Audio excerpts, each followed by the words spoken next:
আসসালামু আলাইকুম প্রিয় স্বপ্নবাজ ভর্তি যোদ্ধারা, কি খবর তোমাদের পড়াশোনার? আশা করব খুব বেশি ভালো চলছে।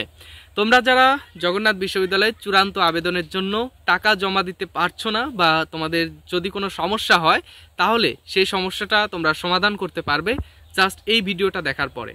তোমরা কিভাবে টাকা জমা দেবে সবগুলো কিন্তু আজকের ভিডিওতে আলোচনা করব। এবং তোমাদের যারা সিগনেচার এবং তোমাদের নিজের ফটো আপলোড করতে পারছো না, তোমাদের জন্য কিন্তু আগেই একটা ভিডিও আমি আপলোড দিয়েছি, তোমরা চ্যানেলে জাস্ট একটু লক্ষ্য করলেই তোমরা পাবে। ঠিক আছে, তো মোবাইল স্ক্রিনে চলে যাই। আজকে আমরা টাকা জমা দেব। তো আজকে আমরা আমাদের চূড়ান্ত আবেদনের সেটার আমরা আজকে পেমেন্ট করব। প্রথমে আমাদের গুগলে গিয়ে সার্চ করতে হবে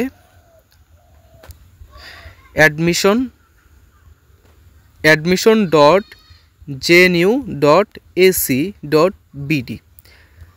এটা সার্চ করলে আমাদের সরাসরি নিয়ে যাবে জগন্নাথ বিশ্ববিদ্যালয়ের যে ওয়েবসাইট রয়েছে সেই ওয়েবসাইটে নিয়ে যাবে।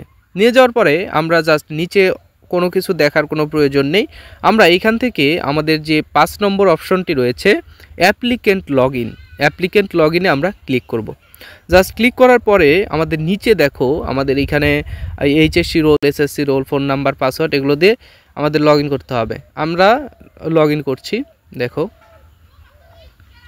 আমরা এসএসসি রোল দিলাম, এইচএসসি রোল দিলাম। এখানে আমাদের ফোন নাম্বার এবং পাসওয়ার্ডটা আমার এখানে সেভ করা ছিল, পাসওয়ার্ডটা আমরা দিয়ে দেবো। তোমাদের কিন্তু একটা পাসওয়ার্ড দেওয়া হয়েছে।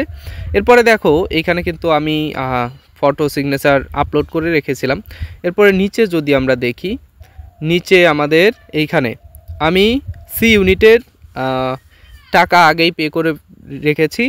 এখানে আজকে আমি বি এবং ডি ইউনিটের টাকা পেমেন্ট করব। ঠিক আছে, এখানে দেখো পে নাও অপশনে ক্লিক করতে হবে। বি এর এখানে পে নাও অপশনে আমি ক্লিক করব। ক্লিক করার পরে আমার এখানে কিন্তু যে এখানে দুইটা মেথড রয়েছে, একটা হচ্ছে বিকাশ, একটা হচ্ছে রকেট। এখানে পে নাও বিকাশ, আমি যেহেতু বিকাশ দিয়ে পেমেন্ট করব সেহেতু আমি পে নাও বাই বিকাশ এখানে ক্লিক করছি। ক্লিক করার পরে আমার এইখানে বিকাশ নাম্বারটা দিতে হবে। আমার বিকাশ নাম্বার আমি দিচ্ছি। আমার বিকাশ নাম্বারটা আমি দিলাম। দেওয়ার পরে আমার ফোনে একটা কোড আসবে, সেই কোডটি আমাকে এখানে জাস্ট বসাতে হবে 546987 আমি দিলাম। দেওয়ার পরে আমার বিকাশের যে পিন নাম্বারটি রয়েছে সেই পিন নাম্বারটি আমার এখানে দিতে হবে। দিলাম, জাস্ট ভেরিফিকেশন হয়ে গেল। হয়ে যাওয়ার পরে এখানে কিন্তু দেখো আমি নিচে দেখাচ্ছি, এখানে কিন্তু বি ইউনিটের আমার কিন্তু টাকা পেমেন্ট হয়ে গিয়েছে। ঠিক আছে, এখন জাস্ট আমার যে এখানে স্লিপটি দেওয়া রয়েছে, আমি বি ইউনিটের যে আমি টাকা পেমেন্ট করলাম সেই স্লিপটি আমার ডাউনলোড করতে হবে। ঠিক আছে, আমি ডাউনলোড করলাম। ডাউনলোড করলে আমার বি ইউনিটের যে রয়েছে স্লিপটি আমার কিন্তু এখানে দেখা যাচ্ছে। ঠিক আছে, আচ্ছা। এরপরে এখন আমি ডি ইউনিটের টাকা আমি পে করব। দেখো এই পে নাও অপশনে ক্লিক করছি। করার পরে আবার পে নাও বাই বিকাশে যাওয়ার পরে আমি আমার বিকাশ নাম্বারটি আমি এখানে দিয়ে দিচ্ছি। দেওয়ার পরে আমার এখানে আরেকটি কোড আসবে 18740318। এরপরে আমার পিন নাম্বারটা আমি দিয়ে দিচ্ছি। জাস্ট এই যে হয়ে গিয়েছে। আমি ডি ইউনিটেও কিন্তু অ্যাপ্লাইটি সম্পন্ন করতে পারলাম। অ্যাপ্লাই হয়ে গিয়েছে। এখানেও কিন্তু আমাকে বলছে আমার পেমেন্ট যে স্লিপ রয়েছে সেই স্লিপটি ডাউনলোড করার জন্য। এই যে আমার ডি ইউনিটের পেমেন্ট স্লিপটি আমি ডাউনলোড করে ফেলেছি।